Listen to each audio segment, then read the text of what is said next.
Good morning, ladies and gentlemen. My name is Mokopasetso. I work for Radiation Protection Inspectorate as head of the Licensing and Inspections Division. However, I'll be presenting in my capacity as the AFRA National Coordinator for Botswana.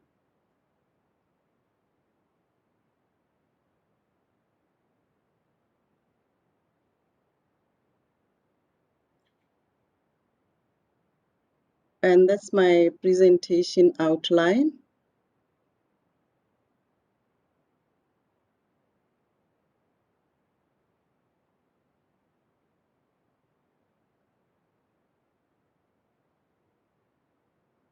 So what is AFRA? AFRA is an intergovernmental agreement established by African member states to further strengthen and enlarge the contribution of nuclear science and technology to socio-economic development on the African continent. AFRA is established under the auspices of IAEA. So there is a focal person at the IAEA who manages the AFRA program. Like I mentioned, AFRA is supported by the IAEA. The IAEA provides financial and administrative support, as well as technical support to the AFRA program. The AFRA agreement entered into force in April 1990, and it used to be renewed by its member states every 5 years. However, there's a new revised agreement, and this agreement shall continue in force indefinitely. And Botswana recently acceded to this revised agreement. We submitted the instrument of accession to the IAEA during the General Conference, which was held 2 weeks back. In terms of membership, there are 44 state parties to the AFRA agreement, and AFRA is chaired by one of its member states. And for you to chair the AFRA, we have to have hosted the technical working group meeting, which is the meeting of AFRA coordinators. So the host is elected after expression of interest to host the TWGM. The current chair is Niger, and the next country to host the TWGM is Rwanda. So Rwanda will be taking the chairmanship from Niger. AFRA has 5 strategic goals. The first one is to enhance the sustainable contribution of nuclear science and technology to meet the developmental needs and the interests of the member states. The second one, to entrench the culture of mutual assistance amongst its member states. And the third one, to deepen the culture of nuclear safety and security at regional and national levels. This means that there should be a regulatory body in place to ensure that the users, the public, and the environment are not affected by the adverse effects of ionizing radiation. The fourth one is to interact continuously with and create awareness amongst decision makers, civil society, users, and the general public on the benefits of peaceful applications of nuclear science and technology. So I would say this series of workshops actually is contributing to this goal.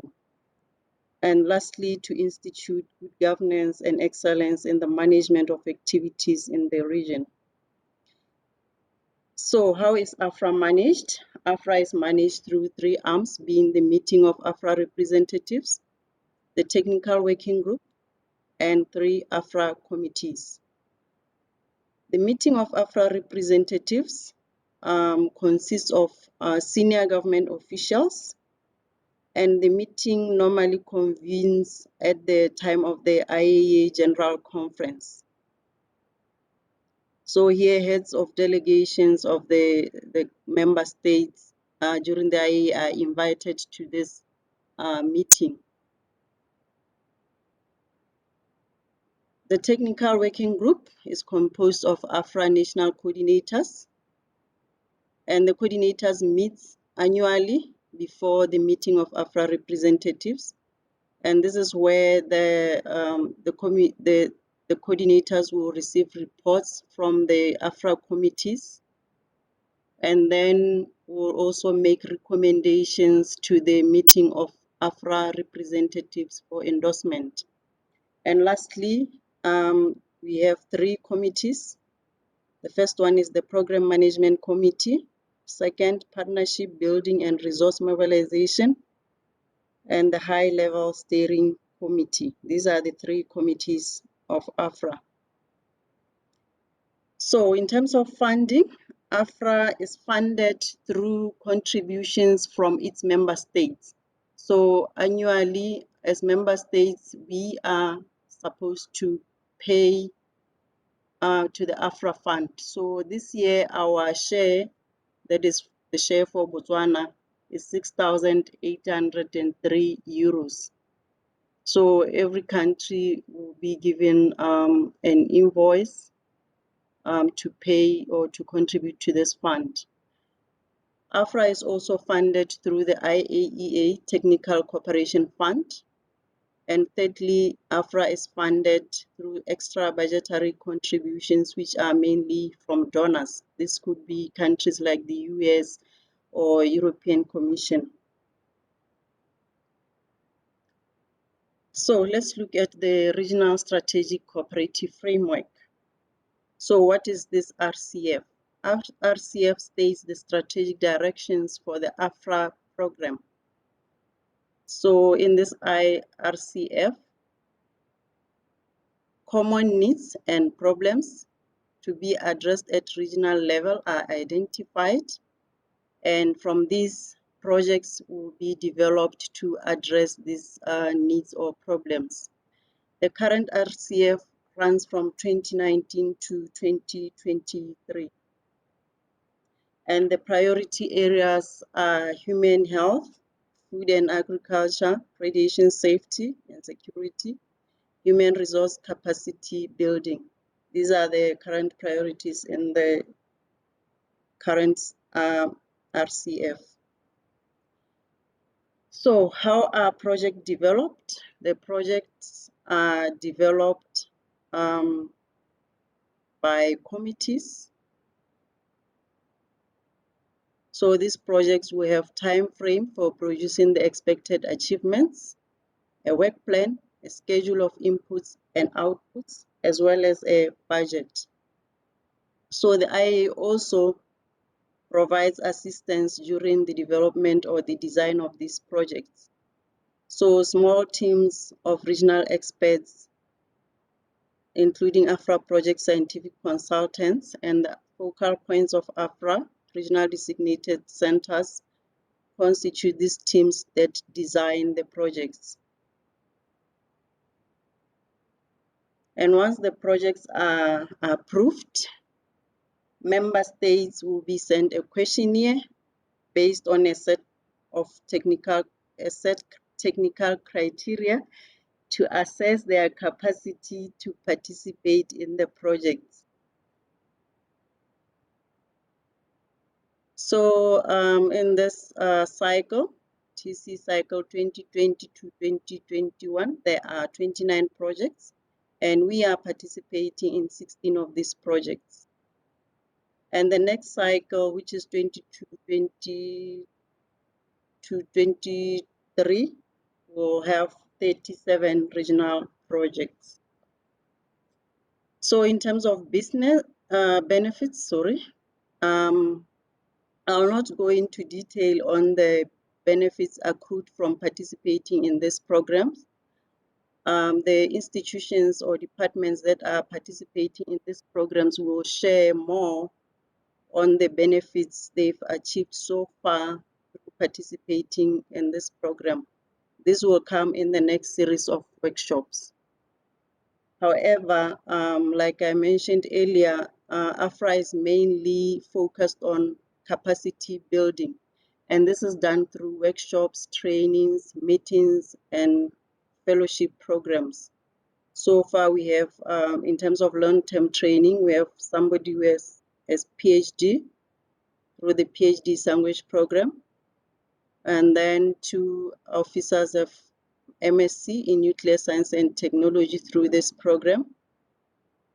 And the NAFTEC has been appointed as a regional designated center for use of stable isotope in human nutrition.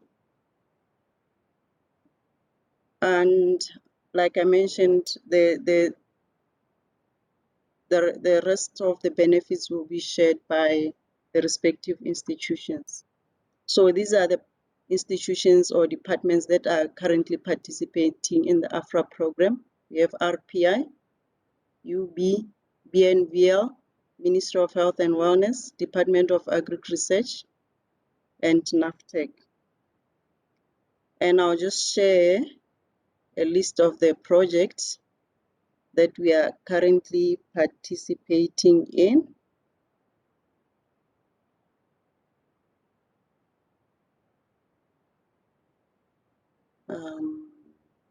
Yes, let me share. I'll just mention a few projects from this list.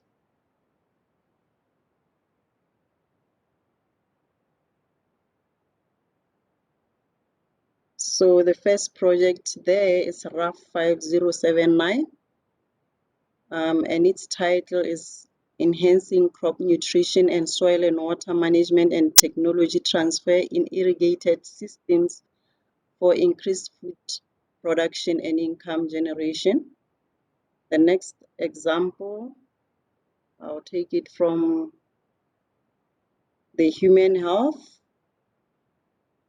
We have RAF 6055, improving the quality of radiotherapy and the treatment of frequently occurring cancers. And then that is the rest of the projects that we are participating in.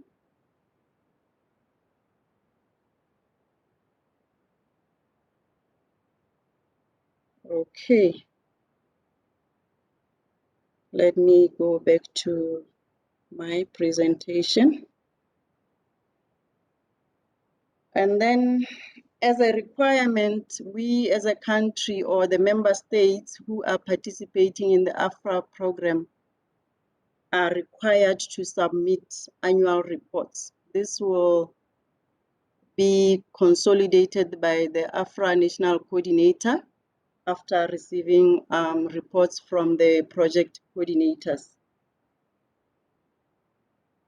So for more information, you can visit the AFRA website, www.afraweb.org. Thank you for your attention.